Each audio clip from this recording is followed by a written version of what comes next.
Hello, everybody. I'm a practicing therapist and a doctoral student of psychology. Today, I wanted to go over how you can know, if you're the partner or if you're the avoidant individual, that an avoidant is becoming more secure. It basically means that they're healing, right? Now, change is not linear. And it is important that you recognize that, and anybody to recognize that, right? One way to reflect if your partner's change is positive is looking back from where they were in the beginning of your relationship to where they are now, okay? So it's kind of like reflecting so you can collect your own, data to some extent to recognize, is this really change? Is my partner really becoming more secure? And we'll talk about some ways that we can look at that together, but you can say it like, how was your relationship like, I guess, 1 year from this very month? So let's say it's June and you're looking at June 2025, right? How was you and your partner June 2024? How were you guys 2023, 2022? And look at how the progress kind of appears. It might not be as obvious day to day, but when you look at it from 1 year, 2 years, 3 years, 4 years, it should be significant. It shouldn't be that difficult to find, depending on what your attachment style is, because anxious individuals is a little bit harder to see because you guys are focused on possibly being abandoned and not getting your needs met. But it's really important to look at that and reflect, is your partner showing signs of becoming more secure in the relationship and growing as a person, okay? So that's just something to take note of and kind of reflect when we're talking about these aspects, okay? So the very first one is less rigid. Now, this doesn't mean they're stopping being rigid in all aspects of their life, but it just means that avoidants are less stubborn, because avoidants are stubborn, and it's okay. It's not a bad thing, but it's common, right? And they're more open to their partner's opinions, and they're showing a reduction of needing to have things go their way. Avoidant individuals, they prefer things their way because they've been independent for so long and it's reliable, and adding another variable like another person can be a little bit difficult and challenging for them. Sometimes it's not about trust, but sometimes it's literally just a skill building. And so it's also trust, but that's why this is very important, because it really shows that the avoidant individual is literally implementing you in their life by being less rigid. So let's give an example.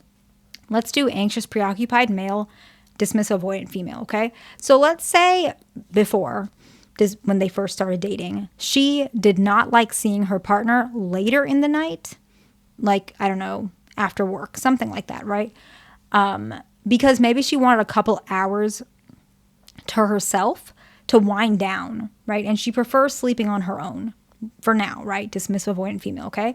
As time goes on, the anxious, preoccupied has had moments where he's like, I can't meet you on weekends, okay?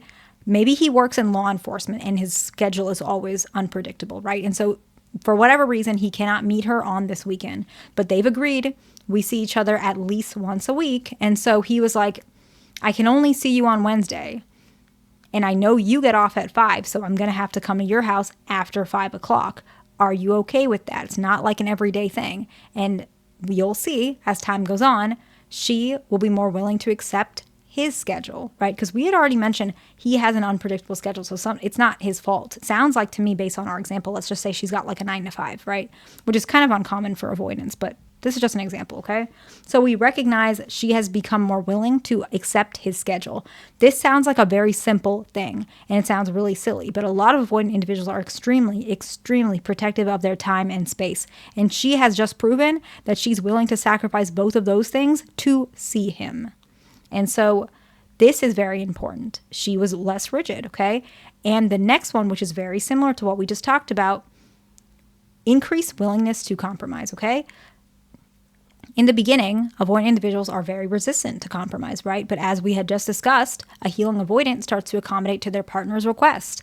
It indicates growth and trust, but it also indicates that there is a deep emotional connection that the avoidant individual would rather have than not have, okay? So let's give another example. Let's kind of change it up a little bit. Let's do fearful avoidant female. Let's say this one is leaning anxious, and then we have a dismissive avoidant male, okay? So let's say the dismissive avoidant male, let's just use a similar example. He was very protective of his downtime, similar thing.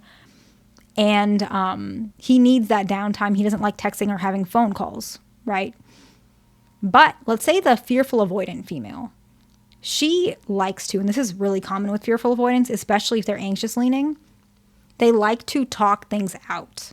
Sometimes it's just harder for them because fearful avoidants have such significant trauma. Sometimes things are so tangled in their mind. It's not that they're trying to take like 10 months or whatever, 10, not months, I'm so sorry, 10 minutes, I said months, 10 minutes to explain how they're feeling, but they actually just don't know how to say it. So they're not trying to be irritating or annoying, but dismissive avoidance, sometimes they take it like that because they're like, okay, hurry up because I want to go eat breakfast or I want to eat dinner, right? And so avoidant individuals are like really protective of their time and their downtime. And so this example, fearful avoidant female, dismissive avoidant male, she likes to talk things out with him on the phone, okay? So maybe at first he would be like really annoyed. He would rush her, okay, 5 more minutes. Like he still would listen, okay? He loves this woman, right? But now he's growing with her and changing, and he's recognizing, yes, I want to get into bed and it's already 10 p.m., but she's had a really, really rough day. Let me call her. Let me talk this out. I know she doesn't mean any harm by it and it'll make her happy, right? And so now he's more willing to sacrifice his comfort for her because he doesn't want to leave her hanging and he wants her happy. And truthfully, he knows he's probably going to have this woman in his life and he doesn't want her mad at him tomorrow when they talk again, right? And so he's starting to realize what's better for him, right? Doesn't want his girlfriend mad, right? But also he wants to be a better person for her. He wants to show that he can be there, right? And so these are things that are really, really, really common when avoidant individuals becoming secure, when they're connecting in general. This is the stuff I see in my office all the time. This is extremely common. Like I've never really seen a relationship with an avoidant where they're starting to commit and they're starting to love their partner where these are not showing up. I'm sure it happens, right? Because we have to remember all of my patients are seeing a therapist, me. And so this might be a little bit more based on the population I work with, but it's still really common, okay? The next one is more comfort with affection.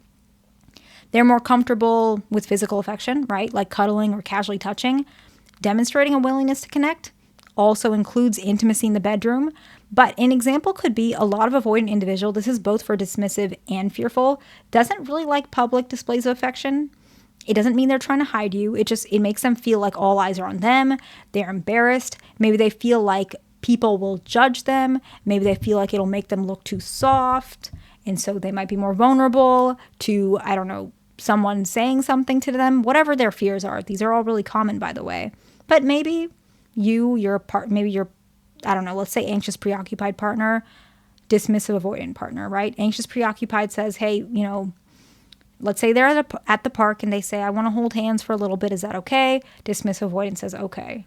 And they hold your hand, right? It's showing a little bit more progress because I'm guaranteeing you if you ask them that, I don't know, the first year probably wouldn't be as easy. Not all the time, but very likely probably not their thing. But after 3 years, they're becoming more secure. Yeah, that's fine, right? The next one is open communication. Healing avoidance.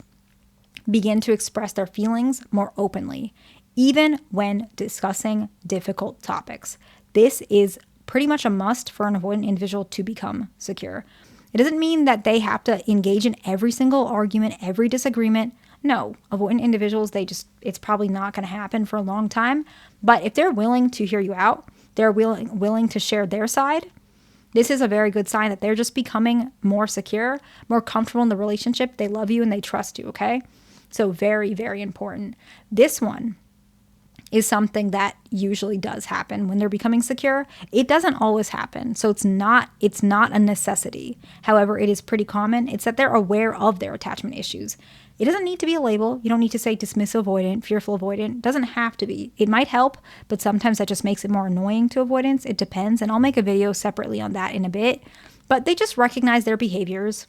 I know 3 years ago, I crashed out when we were talking about marriage. I was young. I hope you can forgive me. I really am more accepting of marriage and I'm okay with that going forward, right? Like they recognize it. You don't need to label it, but they do recognize they have changed. They want to change and they want a deeper connection. Very important, okay? The next one is more willingness to talk things out in general instead of shutting down.